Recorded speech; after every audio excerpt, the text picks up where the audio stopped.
Sors de chez moi, vieille femme. Le jour où j'ai épousé Lisa, j'ai cessé d'être ta responsabilité, et tu as cessé d'être la mienne. » Le couloir devint silencieux. Sa mère, tremblante à la porte, lui tendait un repas chaud d'une main et une petite enveloppe de l'autre. Il ne regarda même pas. Il lui claqua la porte au nez. Ce fut la dernière fois qu'elle se présenta à sa porte. Et lorsqu'il réalisa ce qu'elle était vraiment venue lui apporter, il était déjà trop tard. Si vous avez déjà sous-estimé l'amour d'une mère, ou oublié qui vous tenait la main quand vous n'aviez rien, cette histoire vous fera réfléchir à 2 fois. Abonnez-vous pour découvrir d'autres histoires de vie poignantes. Aimez, partagez, et maintenant, plongeons-nous dans le vif du sujet. Le soleil de fin d'après-midi filtrait doucement à travers les rideaux du petit salon de Marie. Une tasse de thé fumante reposait à côté d'un vieux téléphone usé, le genre avec de grosses touches et des chiffres qui s'effacent. Ses doigts ridés se posèrent à nouveau sur le cadran vert. « Bay » murmura-t-elle. « Décrochez cette fois, s'il vous plaît. » Elle appuya sur le bouton. Sonner. Sonnerie. Sonnerie. Messagerie vocale. Encore une fois. Ce n'était pas le premier appel aujourd'hui. Ni le 3e. C'était le 8e, toujours sans réponse. Elle fixait le téléphone comme s'il allait s'allumer. Mais l'écran restait noir. Le visage de Bay, autrefois celui d'un enfant souriant dans son vieux cadre photo, lui semblait désormais étranger derrière un silence numérique glacial. Sa voisine, Madame Collins, frappa doucement et jeta un coup d'œil à travers la porte moustiquaire. « Ça va, Marie ?» Elle força un petit sourire. « Ah oui. J'essaie juste de joindre mon fils. Je suis probablement occupée. » Madame Collins hocha la tête d'un air entendu. C'était un adulte maintenant. Ils oublient, parfois. Marie ne répondit pas. Elle ne pouvait pas, parce qu'elle n'avait pas oublié.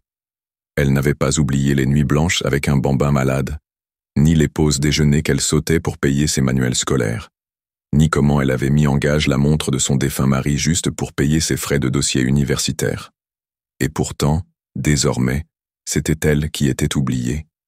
Mais Marie n'était pas amère. Elle était pleine d'espoir. Peut-être était-il simplement débordé de travail. Peut-être que Lisa, sa femme, attendait à nouveau un enfant. Elle disait toujours que Marie appelait trop souvent. Pourtant, son cœur lui faisait mal. Elle fouilla dans son tiroir et en sortit un petit cadeau. Un repas maison qu'elle avait préparé le matin même, soigneusement emballé, comme toujours. À côté, elle glissa une enveloppe soigneusement scellée. À l'intérieur se trouvaient des papiers fonciers, des relevés d'épargne et une lettre manuscrite qu'elle avait réécrite 3 fois au cours de l'année précédente. « Aujourd'hui, » décida-t-elle, « je n'attendrai pas qu'il décroche. J'irai voir mon fils. » Marie se tenait devant le miroir de sa chambre, époussetant les plis de son chemisier lavande, celle qu'elle gardait pour les grandes occasions. Elle ne l'avait pas portée depuis un moment, mais ce jour-là lui semblait important. Elle y épingla sa broche en argent, celle que Bay avait confectionnée en cours d'arts plastiques à 12 ans. Il était légèrement plié, mais elle le portait comme un insigne d'honneur. Sur son petit lit se trouvait le plateau couvert, avec du riz et du poulet rôti, exactement comme Bay les aimait. Elle avait aussi ajouté quelques-uns de ses sablés préférés, soigneusement disposés dans une boîte. Tout était soigneusement emballé dans un panier fleuri. L'enveloppe reposait juste sous le plateau, scellée et intacte. Elle jeta un nouveau coup d'œil à son reflet.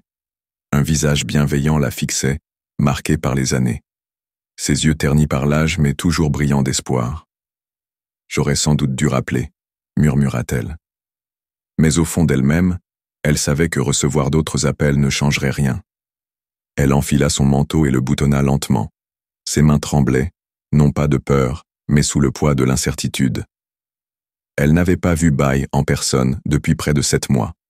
La dernière fois, c'était à Pâques. Il semblait distrait, pressé. Lisa s'était montrée polie mais froide. La visite avait été brève. Pourtant, Marie était repartie avec le sourire. C'était mieux que rien. Elle vérifia 2 fois son sac, son mouchoir, ses clés, son inhalateur et une photo encadrée de Bay bébé, au cas où elle serait prise d'émotion et aurait besoin de force. À la porte, elle marqua une pause. Son appartement était petit, mais propre et calme. L'horloge tic-taquait doucement en bruit de fond, et une légère brise faisait flotter les rideaux. C'était un monde bien loin de celui de Bai. Une grande maison en ville, des voitures dans l'allée, une vie trépidante. Mais dans ce petit monde tranquille, Bai était toujours tout. Elle ferma la porte à clé, descendit prudemment les marches et se dirigea vers l'arrêt de bus. Le trajet dura 40 minutes, mais cela ne la dérangeait pas. Elle aimait regarder la ville défiler, les enfants en uniforme, les magasins ouvrir, les gens rire sur les trottoirs. Quand le bus arriva, elle monta lentement, son panier serré contre elle. Un jeune homme lui offrit une place. Elle sourit et hocha la tête. Tandis que le bus s'éloignait, Marie regarda par la fenêtre, le cœur battant comme les feuilles dehors. « Aujourd'hui, se murmura-t-elle, il sera heureux de me voir. Peut-être avait-il juste besoin qu'on lui rappelle que je suis toujours là. » Elle sourit de nouveau, animée d'un espoir que seul le cœur d'une mère peut porter. Le soleil commençait sa lente descente lorsque Marie se retrouva enfin devant le portail de son fils. Le quartier ne ressemblait en rien au sien. De larges allées, des haies taillées et des voitures cirées scintillant sous le ciel. Sa maison, un duplex impeccable de couleur crème, se dressait fièrement parmi les autres. Elle ajusta son manteau, lissa ses cheveux et serra plus fort le panier. Puis elle sonna. De l'intérieur, elle entendit des pas, pressés une fois. La porte s'ouvrit et Lisa se tenait là.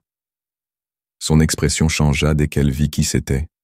« Oh » dit Lisa d'un ton neutre, les bras croisés. « Que fais-tu ici » Marie m'a offert un sourire doux. J'ai appelé plusieurs fois. Personne n'a répondu. Je me suis dit que je pourrais peut-être passer. Lisa ne bougea pas de la porte. Bai est occupé. Il est sous pression. On ne peut pas débarquer comme ça. Marie déglutit. Je lui ai apporté quelque chose. Un repas et quelques cadeaux que je voulais lui offrir personnellement. Avant que Lisa puisse répondre, la voix de Bai m'a appelé de l'intérieur.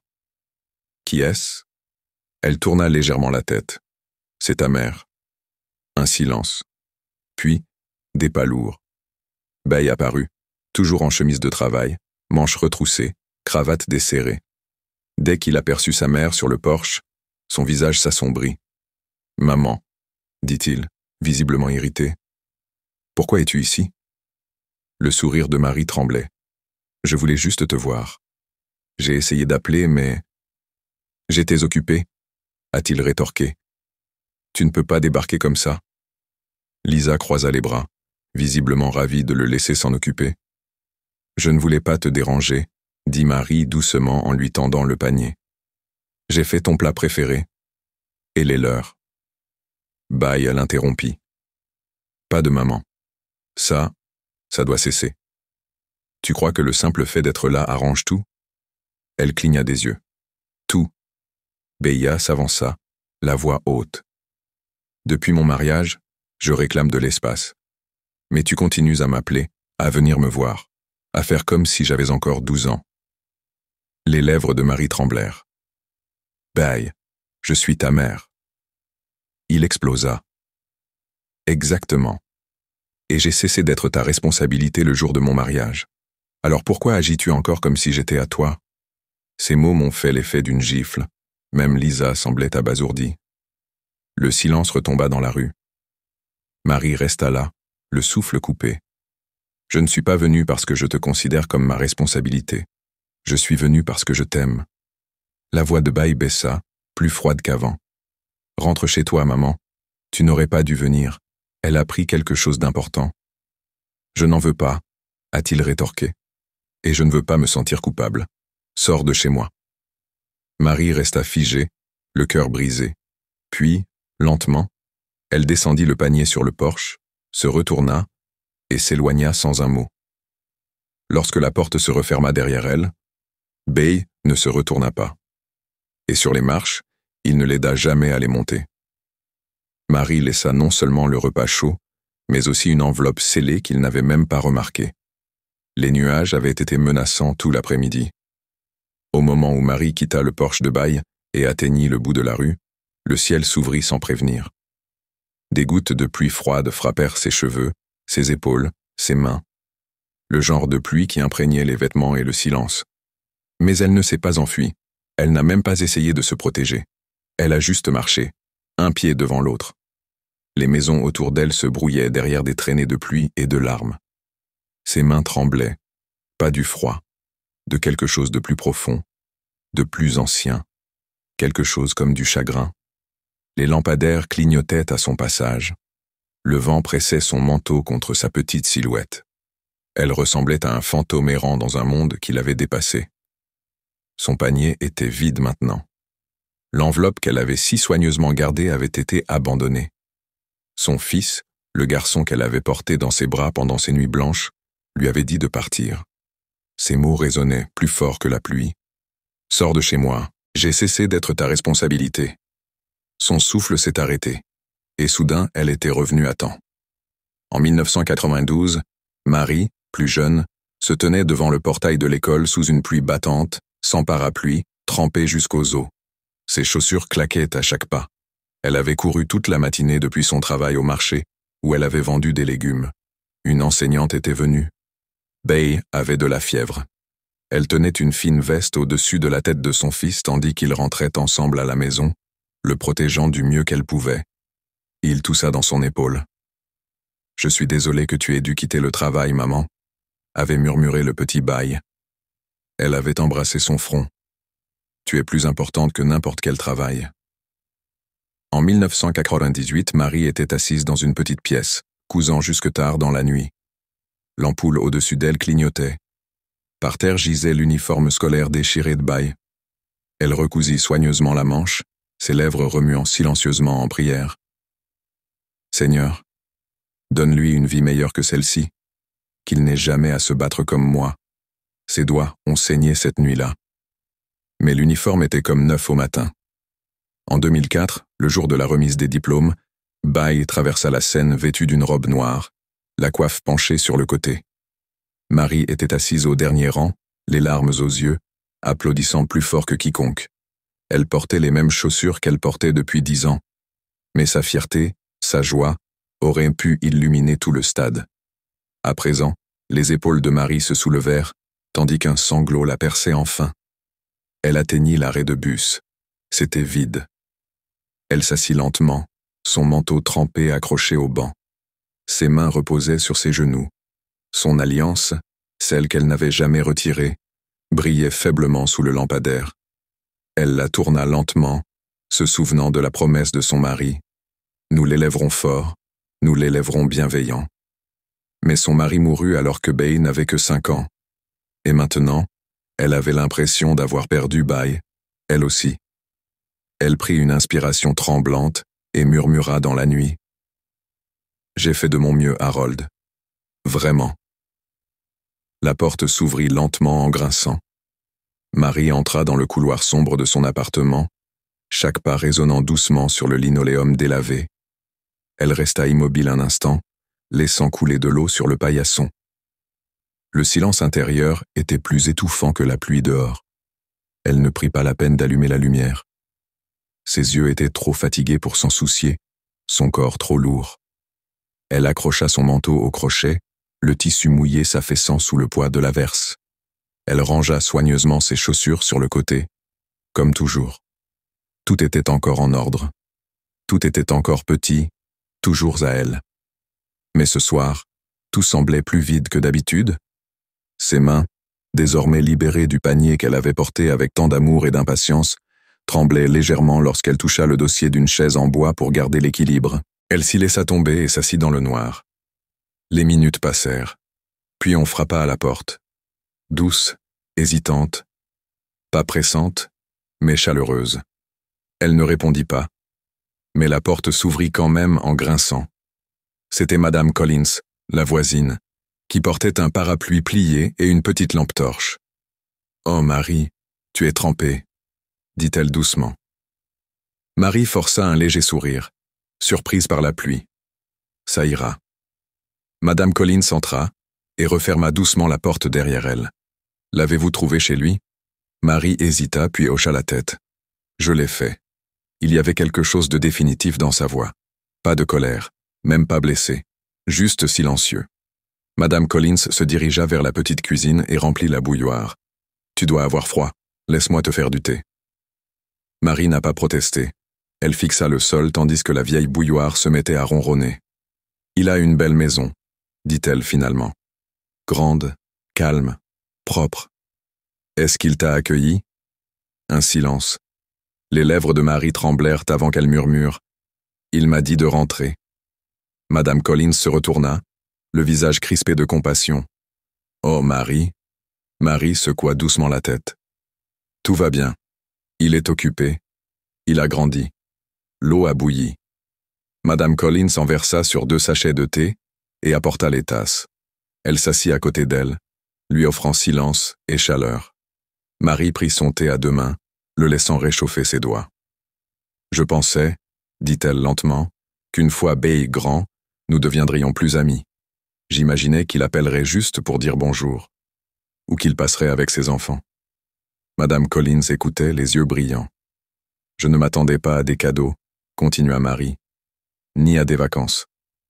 Je voulais juste m'asseoir et discuter, rire un peu, qu'on se souvienne de moi. » Elle leva les yeux, la voix brisée. « Il était tout pour moi, vous savez. » Madame Collins tendit la main et la posa sur celle de Marie. « Je sais, ma chérie. Et tu lui as tout donné. » Marie hocha lentement la tête. « Peut-être que j'ai trop donné. C'est peut-être là que j'ai fait erreur. »« Non, » murmura Madame Collins. « On n'a jamais trop d'amour. S'il a oublié, ce n'est pas ta faute. C'est la sienne. » Ils restèrent un moment assis en silence, la pluie tapant encore doucement sur les vitres. Puis Marie regarda vers la chambre, où une enveloppe scellée attendait toujours dans le tiroir qu'elle avait ouvert tant de fois aujourd'hui. Sa voix se réduisit à un murmure. « Je crois qu'il est temps que j'arrête d'espérer. » La maison était redevenue silencieuse. Madame Collins était partie après s'être assurée que Marie avait fini son thé et pris un bain chaud. Mais même le réconfort ne parvenait pas à dissiper la lourdeur de ses os. Elle lui collait à la peau comme une seconde peau. Marie était assise au bord de son lit, les cheveux légèrement humides, enveloppée dans une serviette, les yeux creusés de pensée. L'air était immobile, ce calme qui règne après la destruction d'un objet sacré. Elle se tourna lentement vers le petit tiroir près de son lit. Sa main resta un instant immobile sur la poignée. Puis, expirant avec fatigue, elle l'ouvrit. À l'intérieur, soigneusement rangée sous un mouchoir blanc, se trouvait l'enveloppe, légèrement froissée, mais toujours soigneusement scellée. Un léger parfum de lavande s'y dégageait, provenant des sachets qu'elle avait rangés dans le tiroir des mois auparavant. Elle le sortit et le posa délicatement sur ses genoux. Il n'était pas épais, mais son poids était énorme. À l'intérieur se trouvaient 3 choses. La première était une lettre manuscrite, à l'encre bleue sur du papier crème, pliée avec amour, réécrite 3 fois. Chaque mot était soigneusement choisi. Elle l'ouvrit et la relut. « Mon très cher Bay, si tu lis ceci, c'est que j'ai enfin trouvé un moment de calme avec toi, un moment tant attendu, non pas pour te gronder ou te rappeler quelque chose, mais simplement pour te transmettre quelque chose. Ton père et moi avons acheté un terrain il y a des années, un petit lopin de terre en dehors de la ville, alors que nous étions jeunes mariés et que nous rêvions de grand. Je l'ai gardé après sa mort, ne sachant pas quoi en faire. Je me suis dit qu'un jour, tu pourrais peut-être y construire quelque chose, une école, une maison, un endroit où ta famille peut venir, ou peut-être rien du tout, peut-être juste pour savoir que c'est à toi. J'ai aussi ajouté mes économies. Ce n'est pas grand-chose, mais c'est tout ce que j'ai pu épargner au fil des ans. C'est à ton nom maintenant. Je n'ai jamais eu grand-chose à donner dans la vie, à part l'amour. J'espère qu'un jour cela suffira. De tout mon cœur. Maman. » Marie replia la lettre, ses doigts s'arrêtant au pli. Le deuxième élément était l'acte de propriété. Un document légal, notarié, présentant Bay comme l'unique héritier d'un terrain de grande valeur situé à proximité de Norwood. Un bien immobilier de premier ordre, mais intact. Elle avait payé ses impôts chaque année discrètement et fidèlement.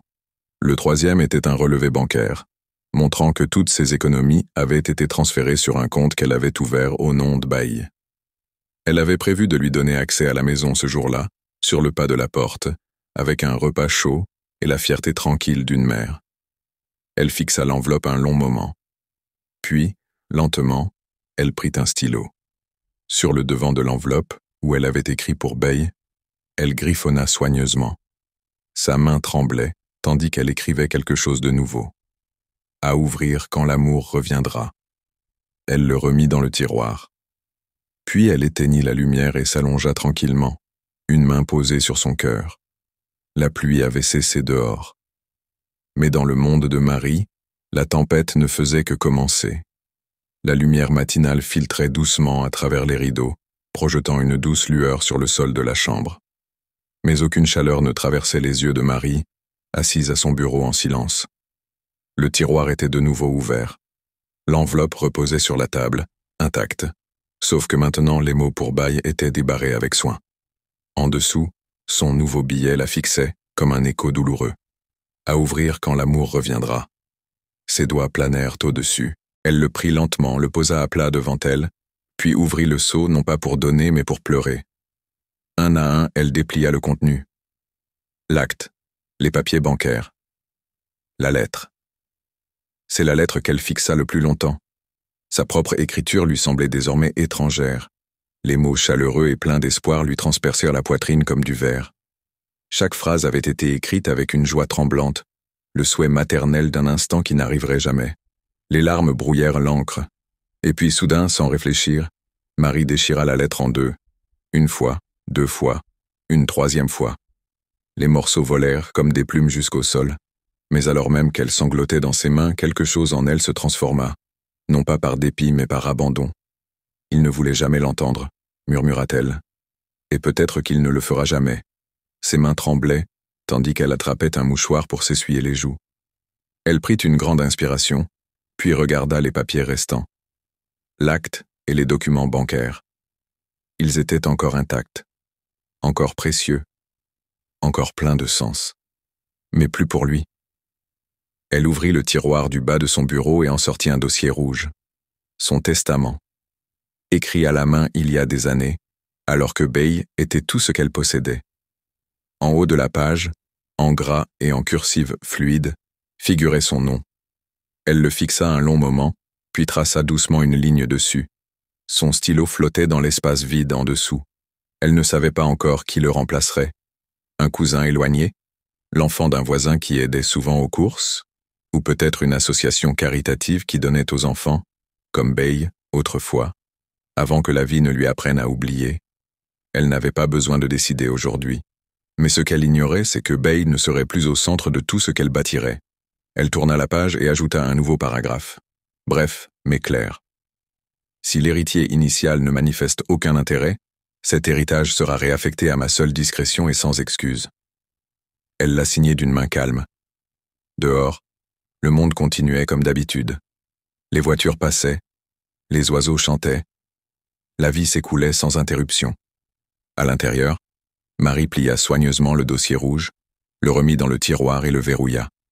Pour la première fois depuis des années, elle n'écrivait plus avec l'espoir qu'on se souvienne d'elle, mais avec la sagesse de quelqu'un qui avait enfin accepté d'être oublié. Elle s'approcha de la fenêtre, écarta le rideau et regarda la lumière. Le monde avait changé, et elle aussi. Lisa fit irruption dans la cuisine et jeta son téléphone sur le plan de travail en marbre avec un bruit sec. « Je t'avais prévenu que ça arriverait », s'exclama-t-elle en claquant la porte du réfrigérateur. Elle ne peut pas s'en empêcher, toujours présente comme si elle dirigeait toujours votre vie. Bay s'appuya contre le mur, les bras croisés, la mâchoire serrée. Je ne l'ai pas invitée, elle est venue, c'est tout. Lisa se retourna, ricanant. Exactement. C'est ce qu'elle fait. La culpabilité vous ronge avec des cadeaux et des regards tristes. Elle est manipulatrice, Bay. Je te l'ai déjà dit. Il se frotta le front, le mal de tête de la rencontre de la veille persistant. Je lui ai dit de partir. J'ai été ferme. C'est ce que tu voulais, non? Lisa a souri, mais d'un air sec, pas chaleureux. Bien. Elle doit comprendre les limites. Tu es un adulte avec ta propre famille maintenant, tu n'es plus son petit garçon. Elle se versa un verre de jus en secouant la tête, débarquant sans invitation avec un panier de nourriture, comme si on ne pouvait pas se nourrir. C'est embarrassant.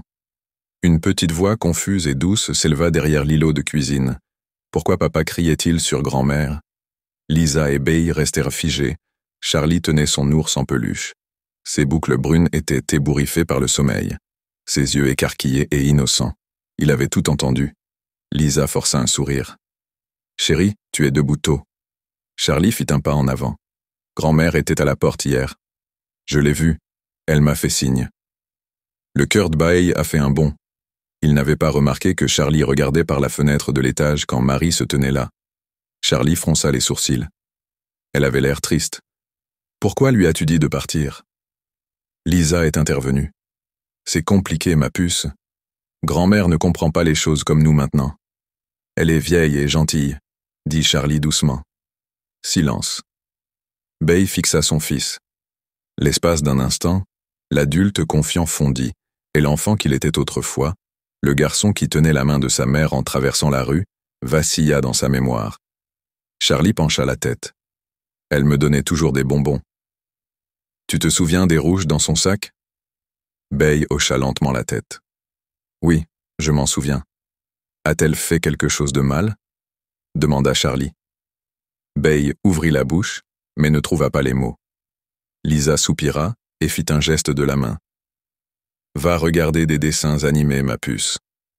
Charlie s'attarda encore un instant, les yeux fixés sur son père, puis s'éloigna sans un mot.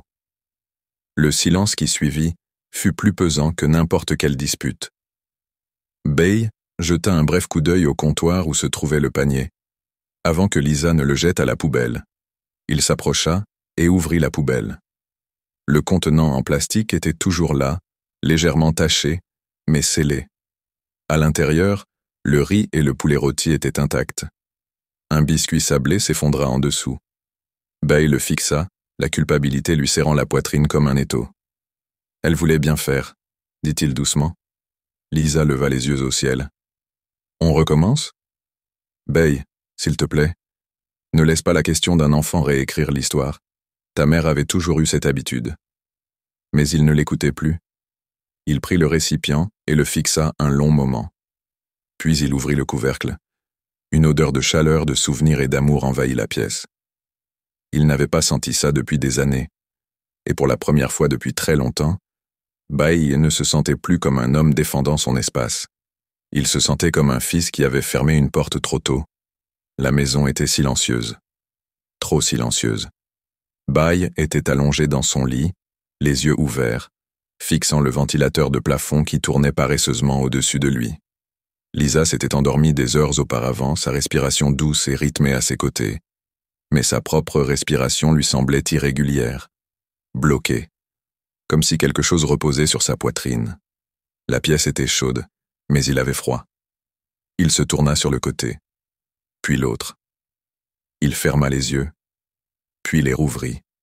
Rien n'y fit, car tout ce qu'il entendait, tout ce qu'il voyait, c'était le visage de sa mère. La façon dont ses lèvres avaient tremblé à la porte, le panier qu'elle lui avait tendu d'une main tremblante, les mots qu'il avait lancés comme des couteaux. « Sors de chez moi !» Sa gorge se serra. Il se redressa lentement et balança ses jambes au-dessus du lit, passant une main dans ses cheveux. Sur la table de nuit, son téléphone vibra, une notification d'email en retard, mais il ne le consulta pas. Au lieu de cela, il se dirigea discrètement vers la cuisine. La lumière du réfrigérateur projetait une faible lueur sur la pièce. Et là, sur le comptoir, toujours scellé, se trouvait la boîte de nourriture que sa mère avait apportée. Il ne l'avait pas jetée. Pas encore. Il la reprit. Même froid, il sentait bon la maison. Il referma doucement le couvercle et le posa. Puis, sans prévenir, les souvenirs revinrent. Bae, à 10 ans. C'était la journée parents-professeurs. Tous les autres enfants étaient là, les pères en costume et les mères en bijoux. Bae était assis à son bureau, nerveux. Puis elle arriva. Dans sa robe à fleurs, les manches légèrement délavées, ses chaussures vieilles, mais cirées. Elle arborait un sourire plus grand que la pièce. Elle ne parlait pas parfaitement anglais, mais elle écoutait. Il a posé des questions. Il a pris des notes. Ce jour-là, il a obtenu la 2e meilleure note de la classe. Ce soir-là, elle lui acheta une tourte à la viande et lui dit « Un jour, tu seras dans ton propre bureau. Promets-moi juste que tu n'oublieras pas ce sourire. » Bae a 16 ans. Il était rentré furieux. L'école l'avait renvoyé parce qu'il n'avait pas payé les frais d'examen. Il lui avait crié dessus. Elle n'a pas crié en retour. Elle est restée assise cette nuit-là, cousant à la lueur des bougies, jusqu'à l'aube. Au matin, elle avait vendu 3 emballages pour réunir l'argent. Il a réussi les examens. Bai, à 22 ans. Le jour de la remise des diplômes. Elle avait pris 2 bus et marché 20 minutes pour y arriver. Sa tenue était simple, mais elle applaudissait plus fort que quiconque à l'appel de son nom. Il avait posé avec elle pour une photo, puis était rapidement parti retrouver les parents de sa petite amie. Il n'avait pas remarqué qu'elle était partie seule. Bai essuya une larme avant qu'elle ne coule. Il éteignit la lumière du réfrigérateur et se dirigea vers la fenêtre, regardant dans le noir. Que lui était-il arrivé? Où était passée la gentillesse? Il avait travaillé dur, oui. Il avait construit une vie, une famille, un nom. Mais quelque part, en chemin, il avait commencé à croire que les gens qui l'avaient élevé appartenaient à son passé, et non à son présent. Un léger craquement le fit se retourner. Charlie se tenait près du couloir, se frottant les yeux. « J'arrive pas à dormir, papa », marmonna-t-il. Bai s'agenouilla et le serra fort dans ses bras, plus fort que d'habitude. Charlie cligna des yeux. « Grand-mère va bien ?» La voix de Bai se brisa. « Je ne sais pas, fiston, mais je l'espère. » Il prit Charlie dans ses bras et le porta jusqu'au lit, le cœur lourd, l'esprit agité, parce que soudain, il comprit. La femme qu'il avait repoussée était la seule raison pour laquelle il avait tenu bon. C'était samedi matin, et le ciel était inhabituellement calme, gris, indécis. Bai était assis seul à la table du petit déjeuner, feuilletant lentement le journal du matin. Lisa était à l'étage en train de préparer un brunch avec des amis. Charlie regardait des dessins animés dans le salon, les jambes repliées sur le tapis. Le café dans la tasse de Bai était froid, intact.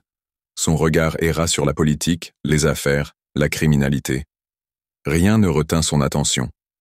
Puis, à la page 7, quelque chose le fit s'arrêter. Un héros local fait don de son terrain et de ses économies à la Fondation pour l'enfance. Ce geste anonyme touche le cœur de la ville. Ses sourcils se froncent. Il lut la première ligne. Dans un geste sincère et anonyme, une femme âgée fit don d'un terrain à Norwood, évalué à plus de 28 millions de naira nigérians, ainsi que de l'intégralité de ses économies, à la Bright Star Foundation, une association à but non lucratif qui construit des écoles et soutient les enfants défavorisés. Son cœur fit un bond. Norwood? C'était bien là? Non. Il poursuivit sa lecture, les yeux s'agitant plus vite. Selon les autorités, les documents avaient été remis en main propre et comprenaient une lettre demandant que le terrain soit utilisé pour la construction d'un centre d'apprentissage communautaire pour les enfants abandonnés et que les économies réalisées servent à l'achat de fournitures scolaires, d'uniformes et de salaires d'enseignants. Le donateur a demandé à ne pas révéler son nom, déclarant simplement « Ce don est pour les oubliés » de la part de quelqu'un qui a connu l'oubli. Les mains de Bai se crispèrent sur le papier. Il relut la citation. Quelqu'un qui a connu l'oubli. Sa bouche était sèche. Aucun nom n'était mentionné. Pas de photo. Juste le numéro du cadastre en bas. Parcelle 6, zone C, district de Norwood. Ses yeux s'écarquillèrent. Il avait déjà vu ce numéro. Des années auparavant, sur un document que sa mère lui avait montré après avoir obtenu son diplôme, à l'époque où elle le croyait encore suffisamment attentif pour l'écouter, il repoussa sa chaise et se précipita vers son bureau. Dans le tiroir du bas de son armoire, enfoui sous de vieux dossiers, se trouvait la copie du titre foncier qu'elle lui avait envoyé par courrier pour qu'il la garde précieusement avant de réécrire son testament. Il la sortit. Lot 6, zone C, district de Norwood. Son estomac se serra. La donneuse anonyme était sa mère. Son regard devint vitreux tandis qu'il se rasseyait lentement, le poids de la chose lui écrasant la poitrine. Elle était venue chez lui, un repas dans une main et ce cadeau dans l'autre. Et il l'avait renvoyé. Il serrait le bord du papier comme si, en resserrant sa prise, il pouvait remonter le temps. Mais le temps n'attend pas. Ni pour les fils qui ferment leurs portes, ni pour les mots qui n'ont jamais été prononcés, pas pour les enveloppes qui n'étaient jamais ouvertes. Il fixa à nouveau le titre. Toute la ville la félicitait. Il applaudissait sa gentillesse, son sacrifice. Et lui, son enfant unique, ne l'avait même pas remercié. Il n'avait même pas dit au revoir. Quelque part dehors, une voiture klaxonna. Charlie rit en voyant quelque chose à la télé. Mais dans la poitrine de Bay, tout était devenu silencieux. Les rues semblaient plus petites que dans ses souvenirs. Bay coupa le contact et resta assis dans la voiture un moment, scrutant le vieux quartier à travers le pare-brise. Le temps n'avait pas poli cet endroit comme la banlieue qu'il appelait désormais son foyer. Les maisons étaient serrées les unes contre les autres, la peinture s'estompait, les fils électriques pendaient bas des poteaux et des nids de poules interrompèrent le trottoir. Mais le cœur du lieu battait fort. Et c'est ici que sa mère vivait encore, là où il avait grandi. Il sortit lentement, serrant la coupure de journal pliée dans la poche de son manteau. C'était le genre de bruit qui le gênait autrefois lorsqu'il rentrait à la maison pendant les vacances universitaires. Maintenant, il semblait vivant. Un groupe de vieilles femmes assises sur des tabourets en bois au coin d'une rue, épluchées et il n'a pas appelé avant. Il ne pouvait pas. Que pouvait-il dire? Je suis désolé. Je t'ai fait sentir que tu ne comptais pas. J'aurais dû ouvrir la porte. S'il te plaît, n'en finis pas avec moi. Rien de tout cela ne lui semblait suffisant. Il se gara devant le portail vert délavé et se précipita dehors. La peinture du portail s'écaillait, mais il y avait encore ce petit autocollant blanc. Que Dieu bénisse cette maison. Il frappa une fois, 2 fois. « Maman !» cria-t-il d'une voix tremblante. « C'est moi, Bay. » Pas de réponse. Il frappa à nouveau, plus fort cette fois. « Maman, s'il te plaît, ouvre. » Toujours rien. Il regarda par le côté, espérant voir une lumière, un mouvement, n'importe quoi. Silence. Il recula d'un pas, la poitrine serrée. Peut-être qu'elle était juste sortie. Peut-être était-elle allée au marché ou rendre visite à quelqu'un. Mais quelque chose dans ce silence la troublait. Puis son regard se posa sur le paillasson juste devant la porte. Il était là. Un petit sac cadeau, légèrement poussiéreux, enveloppé dans un papier délicat terni par le soleil. Il s'agenouilla lentement et le ramassa. L'étiquette était toujours attachée. De son écriture si reconnaissable entre mille. Pour Charlie, avec tout mon amour. De grand-mère. Ses mains tremblaient. Il ouvrit doucement le sac. À l'intérieur se trouvait un petit pull en tricot rouge, doux, aux mailles légèrement irrégulières. Sa mère l'avait confectionné à la main. Plié en dessous, il y avait une petite boîte de biscuits maison et un mot. Dis-lui que grand-mère pense toujours à lui et que je suis désolé si je l'ai appelé trop souvent. Bay resta figé, le poids de tout cela lui serrant la poitrine comme des briques. Elle était revenue après qu'il l'ait renvoyée. Pas pour elle, pour Charlie. Et pourtant, il ne le savait pas, parce que Lisa avait dû prendre le sac et le jeter dehors comme si de rien n'était. Et lui, il ne l'avait même pas remarqué près de la porte. Il l'avait enjambé. Chaque jour, il s'affalait sur le petit banc près du porche, serrant son pull contre sa poitrine. Il ne réalisait pas qu'il pleurait jusqu'à ce qu'une larme atterrisse sur le mur. Puis il se releva brusquement, le cœur battant à tout rompre. Il devait la retrouver. Il se précipita vers la maison voisine et frappa. Un homme âgé et aimable répondit. « Monsieur Basset, leur voisin de longue date. Bonjour monsieur. S'il vous plaît, avez-vous vu ma mère ?» Marie. Le sourire de l'homme s'estompa. « Ah, tu n'as pas entendu ?» Bay retint son souffle. « Entendre quoi ?» Elle s'est effondrée il y a 2 nuits. La femme d'en haut a appelé une ambulance. Ils l'emmenèrent à l'hôpital général, près de la porte de la ville. Bay n'attendit pas d'en savoir plus. Il marmonna un merci, se retourna et courut vers sa voiture, le sac cadeau toujours à la main. Cette fois, il ne cherchait pas à prouver quoi que ce soit. Il essayait simplement d'arriver avant qu'il ne soit trop tard. L'hôpital sentait l'antiseptique et les prières restaient sans réponse.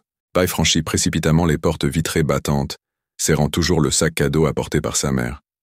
Son manteau était froissé, son visage blême de panique, et il cherchait désespérément la réception du regard. « S'il vous plaît, » dit-il à bout de souffle. « Je recherche une patiente. Marie Bennett, une femme âgée. Elle est arrivée récemment. Je suis son fils. » L'infirmière leva les yeux de son écran et tapa rapidement. « Chambre 208. Gériatrie, 2e étage, mais heure de visite. » Il n'attendit pas. Il courait déjà dans le couloir. Ses pieds martelaient le sol carrelé, mais tout autour de lui était flou. Les visages des patients, le bourdonnement des machines, les murs blancs et stériles. Cela n'avait aucune importance. Pas maintenant. Il atteignit la chambre 208 et se figea. La porte était légèrement entr'ouverte. Il l'ouvrit lentement, et elle était là, allongée sur un lit d'hôpital étroit, les yeux clos, une tubulure d'oxygène sous le nez, les moniteurs émettant un léger bip à côté d'elle. Son visage autrefois vibrant était pâle et creusé, ses cheveux argentés s'étalèrent sur l'oreiller comme un murmure. Le cœur de Bai se brisa. Elle paraissait si petite, si fragile, si seule. Il entra, silencieusement, comme un enfant qui s'était mal comporté et le savait. Une femme coiffée d'un foulard rose était assise dans un coin, une infirmière ou peut-être une aide-soignante. Elle leva les yeux et le reconnut instantanément. « Tu dois être son fils », dit-elle doucement. Elle mentionna ton nom en revenant à elle, disant que tu étais fort. Trop occupé pour lui rendre visite, mais toujours fier de lui. Bai déglutit difficilement, incapable de parler. La femme se leva. « C'est moi qui ai appelé les secours. Je l'ai vue s'effondrer près de la pharmacie d'à côté. Elle ne voulait pas qu'on la dérange, mais elle est tombée durement. » Il hocha faiblement la tête, sans quitter sa mère des yeux. « A-t-elle dit quelque chose depuis ?»« À peine. Elle se réveille parfois, demande de l'eau ou parle d'un garçon nommé Charlie. »« C'est ton fils ?» Bai hocha la tête, la voix brisée. « Oui. » Elle n'arrête pas de demander s'il a eu le pull. Bai leva le sac à dos, la main tremblante. Elle est venue pour le lui apporter, et je ne l'ai même pas fait. Ses mots se brisèrent. Il baissa la tête. « Elle est stable, » dit doucement la femme. « Mais elle est fatiguée. Je pense que plus que son corps, c'est son cœur. » Elle lui toucha doucement l'épaule et quitta la pièce en fermant la porte derrière elle. Bai s'approcha du lit et s'assit à côté d'elle. Il tendit la main et prit sa main fragile dans la sienne. « Maman, » murmura-t-il. « Je suis là. » Ses paupières battirent. Lentement, elle les ouvrit. Il lui fallut un moment, puis son regard croisa le sien, et même si ses lèvres ne souriaient pas, son regard s'adoucit. « Bai » souffla-t-elle. Des larmes lui montèrent aux yeux. « Je suis vraiment désolée, pour tout, de ne pas avoir répondu, de t'avoir exclu. J'avais tort. » Elle n'a pas réagi avec colère, ni ne lui a fait la morale. Elle le regarda avec une tristesse silencieuse. « Je voulais juste voir si tu étais heureux, » dit-elle d'une voix à peine plus forte qu'un murmure. Bai s'effondra. Il se pencha en avant et pleura au bord de son lit, lui tenant la main comme si c'était la seule chose qui l'empêchait de se noyer. Pour la première fois depuis des années, elle ne se sentit plus un fardeau. Elle se sentit comme une mère. Même si ses bras étaient trop faibles pour le retenir, Bai ne la lâcha pas. Il était assis à côté d'elle, la tête baissée, les épaules lourdes de honte. Le rythme de sa respiration faible emplissait la pièce silencieuse, interrompue seulement par le bip régulier du moniteur cardiaque. « J'aurais dû venir plus tôt », murmura-t-il. « J'aurais dû répondre. J'aurais dû ouvrir la porte. » Marie avait les yeux mi-clos, mais elle écoutait. Il lui serra doucement la main. « Tu ne méritais pas ce que je t'ai fait. Rien de tout ça. Ni le silence, ni les mots. J'essayais tellement d'être un homme que j'en ai oublié qui a fait de moi un homme. » Un léger sourire se dessina au coin de ses lèvres. « Je ne voulais rien de toi, » dit-elle doucement. « Ni ton argent, ni ton temps. Je voulais juste voir le visage que je relevais. Celui qui m'appelait maman quand il avait peur la nuit. » Bai ferma les yeux, les larmes coulant. « J'avais peur, a-t-il admis. Peur que le besoin de toi me rende faible. Peur qu'être trop près de chez moi me ralentisse. » Sa voix résonna à nouveau brisée et faible. « Je n'ai jamais voulu te retenir, Bai. Je voulais juste voir si tu étais heureux. » Les mots furent plus durs que n'importe quelle réprimande. Il la regarda dans les yeux fatigués et hocha lentement la tête. « Je n'étais pas content, » dit-il. « Pas vraiment. J'avais tout, sauf cette personne qui me donnait l'impression d'être à la hauteur, même quand je n'avais rien. » Les doigts de Marie s'enroulèrent légèrement autour de sa main. « Alors n'attends plus, murmura-t-elle. N'attends pas que tout soit trop calme. » Il se pencha et déposa un doux baiser sur son front. « Je ne le ferai pas, » promit-il. Mais au fond de lui, il avait peur. Il l'avait déjà fait. La pièce était désormais sombre, éclairée seulement par la douce lueur de la lampe de chevet. Bai était assis tranquillement, tenant toujours la main de sa mère. Les infirmières avaient cessé de venir. Le temps semblait s'étirer et s'immobiliser, comme si le monde s'était arrêté pour elle. Les respirations de Marie étaient devenues plus lentes, plus douces, chacune un peu plus espacée que la précédente. Ses yeux étaient restés fermés un moment, mais ses lèvres formaient encore une légère courbe de contentement, comme si, dans ces dernières heures, le poids qu'elle portait s'était enfin allégé. Bay regarda sa poitrine se soulever puis retomber puis ne plus se soulever. Un long silence s'installa. Il ne bougea pas, ne pleura pas immédiatement. Il se contenta de fixer du regard, comme s'il attendait un dernier souffle, un dernier clignement des yeux, un dernier miracle. Mais cela ne vint jamais. Puis, lentement, un sanglot jaillit du fond de sa gorge. Il baissa la tête et pleura, pas seulement pour la mère qu'il a perdue, mais pour tous les moments qu'il a gâchés, toutes les portes qu'il a fermées, tous les mots qu'il ne lui a jamais laissé entendre. Sur la table de chevet se trouvait la petite enveloppe fleurie, celle qu'elle avait l'intention de lui offrir. Il la prit d'une main tremblante, encore scellée, encore légèrement parfumée des sachets de lavande de son tiroir. Et tandis qu'il la serrait contre sa poitrine, se balançant doucement de chagrin, Bay murmura « Tu étais ma maison ».